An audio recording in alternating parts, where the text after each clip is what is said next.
And I just want to talk about our trip to Geneva. Kung saan nakasama ko si Undersecretary Raul Vasquez sa pagharap sa United Nations. At doon ay nilinaw natin ang government position tungkol sa human rights issues. And we attended actually 3 conferences, no? The Human Rights Conference, the Conference of the High Commissioner on Refugees, and the International Conference on Civil and Political Rights. And it was a working visit to Geneva that we conducted, a very, very productive one. Kasi it was overtaken by events. Nung pag-uwi ko, nung Thursday ng hapon, alas 5 ng hapon, ay hindi na nakapag-usapan yung mas mahalagang issue tungkol sa ating posisyon as a government sa United Nations. So, that's the basic premise why I called this press conference. And I'd like to thank you for coming. I'm now open to questions. Sir, just a follow-up question about your participation sa UN. Sa tingin niyo po, paano dito binago yung imahe ng Pilipinas sa international community? At ano po ba yung gains ng Pilipinas through this activities na ginawa niyo sa UN? Unang-una, there was no more resolution passed by the UN against the Philippines, unlike what happened before, which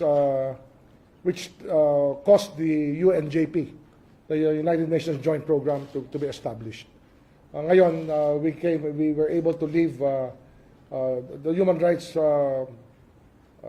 meetings finished without any resolution being filed against the Philippines, which is very important. And at the same time, probably the biggest thing that we can say here is that the Philippine delegation was able to answer all the questions posed about the Philippines' human rights situation, and that we were able to enunciate clearly government policy. For example, that it is not state policy to have anybody killed, di ba? Kasi yung sinasabing EJK, hindi ko government policy yan. We clarified what government policy is all about.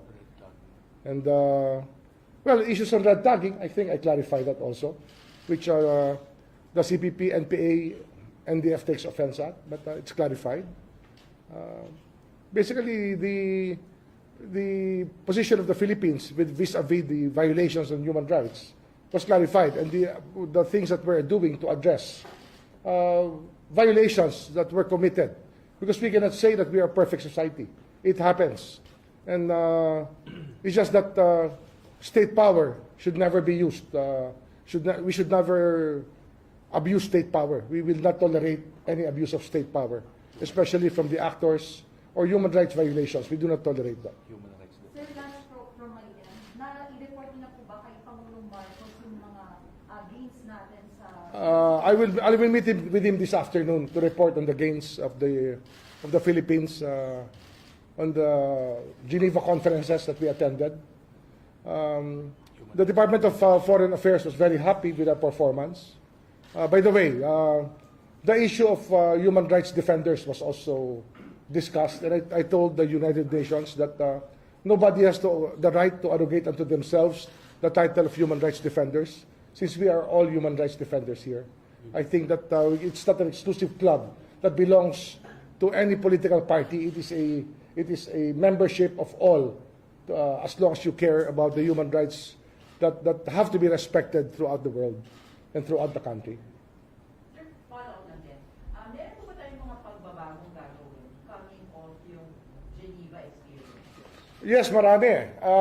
Sa UNJP kasi, we're working out transparent programs on law enforcement, transparent programs that will lead to having a law enforcement system that is better understood by the people, and that will not allow any transgressions.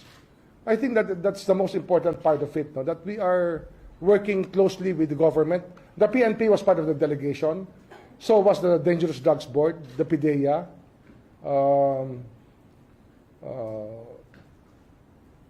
kasama yung Philippine Commission on Human Rights. Basta marami kami. DFA, ang mahalaga na nakasama namin doon was the Department of Foreign Affairs because the Geneva Post was the one that helped us. The UN permanent representative of ours, Ambassador Ivan Garcia, helped us a lot, and their team in Geneva. Makikita mo rito that the Philippine delegation as a team in action, which delegation I headed in Geneva during those days. Yung anti-terror law po, sir, nabanggit niyo. Yes, anti-terror law was mentioned, and that we clarified the issues with the anti-terror law because there were many misgivings being bruited about by civil society organizations on the abuse of the anti-terror law. And I clarified it already to them that the anti-terror law was crafted to comply with international standards, and that there are countries which have stricter, which give more power to the state with regards to the enforcement of provisions of the anti-terror law. For example, Singapore, which gives 720-day period of detention, and then other countries which give longer periods of detention. Indonesia, Singapore, Bangladesh. Ano ba yan? There's also Western countries, many Western countries that adhere to the principles of the anti-terror mechanisms necessary to keep their state secure. Sir, ano naging pagtanggap ng international community after our defense doon sa anti-terror? I think it was very well received when we clarified to them that these issues were addressed properly, and that we have a 24-day, 14 days, and extendable by another 10 days period vis-a-vis the other countries which have longer periods. We explained to them these intricacies which actually protect more rights than most other comparative laws that have been passed throughout the world, and that we really took great pains in crafting this law. And I think that I was part of that. I was part of the Congress that passed the law, the anti-terror law of 2020. Sir, other issue po. Sir, Ah. just this morning, sumuko yung lantan. Yes. You mentioned 9 orders nagmula sa loob ng Bilibid. Nung kumontrata daw galing sa Bilibid. What are you gonna do about it? We'll find out sino. Basta nalaman natin kung sino. We will protect the witness to the fullest possible extent. Kasi, malalim yan. I actually have no knowledge yet, no? Na kanya sinasabi. I want to be briefed about it. And I will ask Secretary Abalos to brief me later. Sa loob ng Bilibid, kung sino man yan, dapat malaman natin.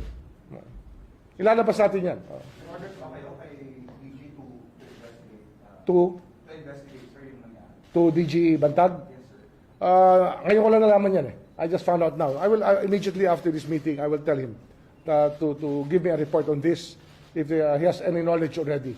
Because what the gunman said and what the DG knows, we do not know if they are the same. We cannot presume that.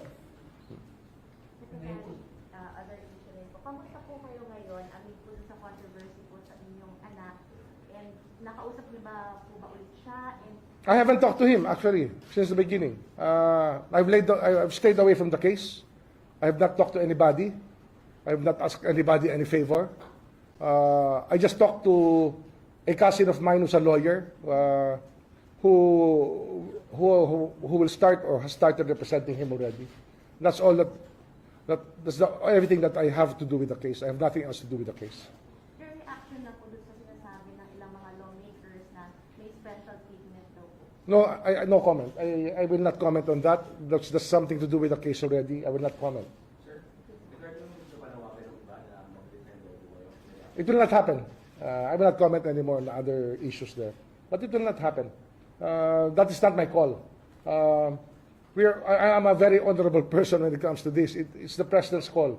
And if I feel later on that I am not anymore effective in this position, then I will talk to the president about whatever has to be done in the future. Pero sir, nagkausap na po ba kayo sa President? Yes, the moment I arrived, I called him immediately when I landed, and I spoke to him.